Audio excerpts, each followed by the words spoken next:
Hello friends. तर आज आम्हाला घरून 6 वाजता निघायचं होतं, पण आवरता 9 वाजले आणि आम्ही निघालो आहे ट्रिपला.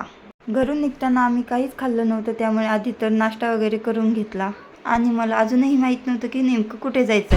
नंतर मग मला कळालं की आम्हाला बीचवर जायचं आहे आणि हा व्ह्यू बघू शकता, खूपच सुंदर होता. तसं थोडा पाऊस पण चालू होता आणि आमचा छान एन्जॉय करत ताम्हिणी घाटातनं प्रवास चालू होता आणि खरंच खूपच छान नजारा होता. मला तर इथेच राहावंसं वाटत होतं, एवढं सुंदर सगळं वाटत होतं. आणि मग थोड्या वेळ आम्ही तिथेच थांबलो आणि व्हिडिओज क्लिक केले आणि परत आम्ही आमच्या प्रवासाला निघालोत.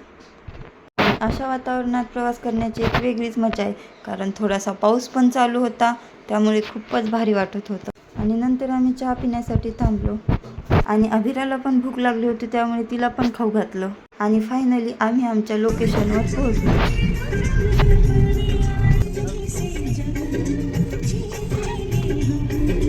आणि आम्ही इथे पोहोचल्याबरोबर पाऊस पण पडला होता. तर हा आहे श्रीवर्धन बीच. इकडे या दोघांची अशी मस्ती चालू होती. आम्ही सगळ्यांनी मिळून खूप छान असा एन्जॉय केला. अभिरा तर खूपच जास्त हॅपी होती आणि अशी पळतच सुटत होती. या दोघांचं तर फक्त इकडून तिकडे पळणंच चालू होतं आणि नंतर तर अभिरा अजिबात तिथनं उठतच नव्हती. चला तर भेटूया मग नेक्स्ट ब्लॉगमध्ये. व्हिडिओ आवडल्यास लाईक करा. Bye bye.